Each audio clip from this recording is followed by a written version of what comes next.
We are Legally Sis. Welcome to our podcast.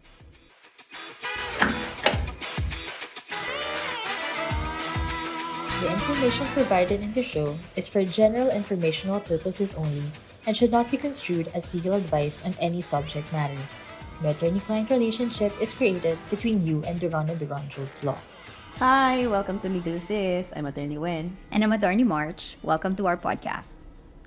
Today we'll be discussing about custody.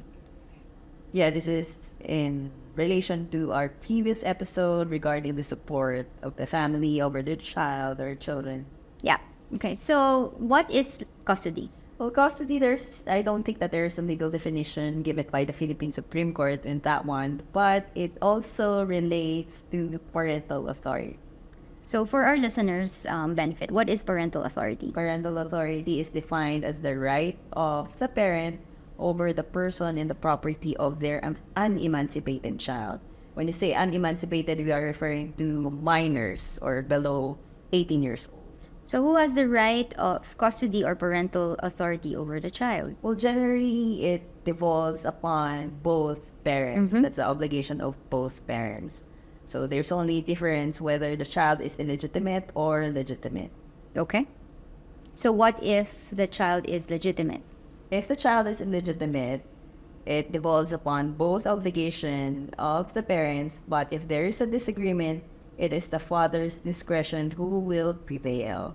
But again, it is subject to an exception wherein no child under 7 years old shall be taken away from the mother. Okay. Does this rule on the 7-year-old apply to either they're married and they're still together or they're married but separated? It is actually different for illegitimate children because for illegitimate children, it will be under the sole parental authority of the mother alone. So, okay, let's discuss about certain scenarios. What if the parents are not in good terms? They are separated and the custody is with the mom. The mom doesn't give visitation rights to the dad. What are the remedies? Well, if the child is a legitimate child of both parents, it's usually the discretion of the father who will prevail. But if the child is under 7 years old, it falls through under the parental obligation of the mom. And the father cannot take away that obligation or responsibility over the mom. But if you're going to ask what is the legal remedy of the father, well, he can actually go to the court and ask for a visitation right if needed. Okay, so what happens if the child is illegitimate then? For illegitimate child, it is under the sole parental authority of the mother, whether it is 7, 8, or as long as the child is under 18 years old. So it looks like the dad doesn't have any options. That's not really an option, but he is given the visitation right. So you cannot really take away the responsibility of the father over their child.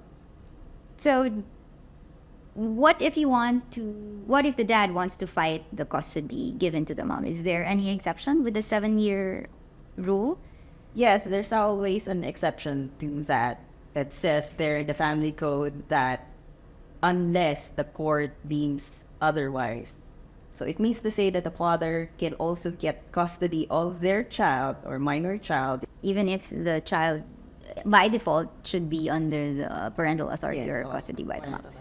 Okay, let's talk about the legal remedy.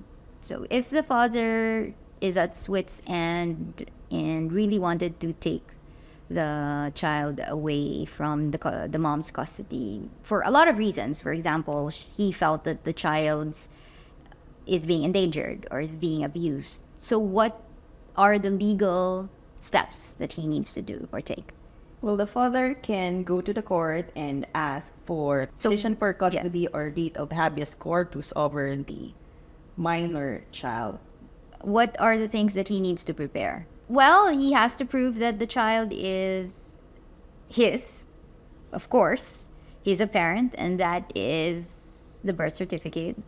And then if the reason of taking away the custody from the mom would be because of child endangerment, the child is being abused, then he would have to show both testimonial evidence and documentary evidence that the child is being abused and it's not to the best interest of the child to remain with the mom's custody. Yes, actually, the court considers what is the best interest of the child. So they actually consider that. So it's not only literally given or automatically given to the mom, but you have to take, or the court takes into consideration the totality of the circumstances of the child. The child, the mom, and the parents involved. So what about the families that are abroad? For example, the custody is with the mom, but the mom is working abroad and the dad is here in the Philippines. The child is left with the mom's parents or grandparents.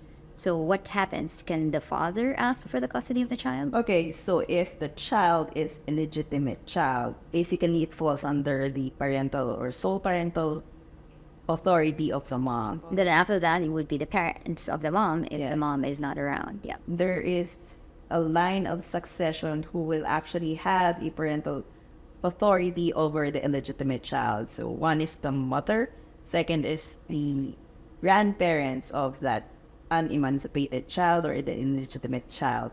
If in case that the parental authority is terminated, it falls under the siblings of the mother who are over 21 years old.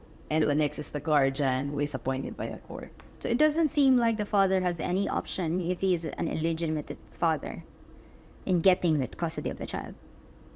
Well, there is. He can actually still file for a petition for custody.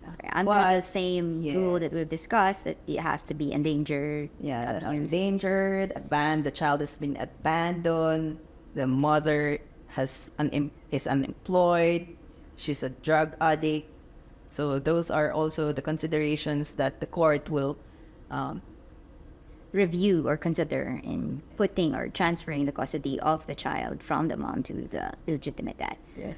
So you discussed about abandonment is leaving the country and leaving the child to the parents or the grandparents considered an abandonment? Considered as an abandonment, especially if the mom just went abroad for purposes of getting employed or Better financial position to support the child. Yes, that's right.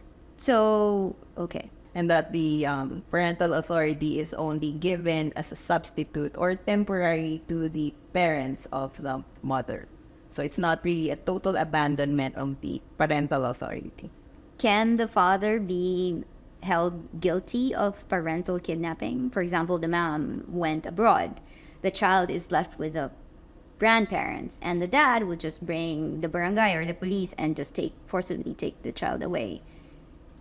That's actually a good question. But under the Philippine setting, there is no child abduction per se. But under the revised penal code, especially if there is an agreement or especially if the child is an illegitimate child and the father just borrowed that child and did not return or fails to return Then the that custody of the children, then he could be liable for kidnapping and failure to return the minor.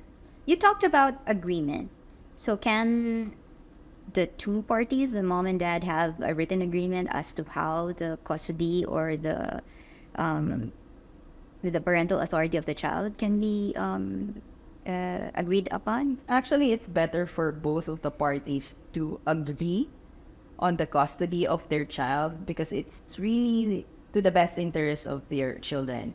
It's always, I would also encourage that both parents would come into an agreement to support their child. So, because there are instances that the father can provide a certain thing to their child and the mother cannot do that. So it goes hand in hand. So it's better for the parties or the parents to actually come into an agreement, especially if they're already separated, you know. So just like the support, you can put it into writing. So when you put it into writing, you just don't put just the money matters. You also put the custody.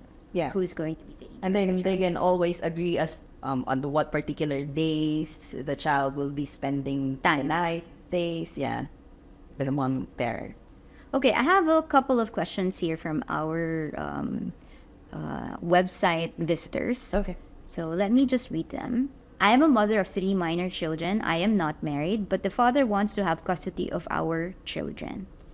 Can he have custody of my 3 children? Well, generally, if these children are illegitimate children, it falls under the sole parental authority of the mother. But if the parents are legally married and that they're only separated, well, the law actually favors the mother, especially if she is fit and proper to take custody or provide care and support over her minor children. Okay, you mentioned about the priority of the mom. So this is called maternal preference. Is there an exception? Maternal preference refers to those children under 7 years old that they cannot be taken away from their mother. Is there any other issue or concept that we need to impart to our viewers? Parental authority can be terminated by the death of the parents of the child. The second one is if the child is already emancipated, meaning she turned to 18 years old, which is already an adult. Third one is the death of the child. And the fourth one is if there is already a termination of the guardianship over that child. Thank you, Attorney Wendy. That's a lot to digest. In our next episode, we will be discussing VAUSI, or the Violence Against Women and Children. Bye! Stay tuned.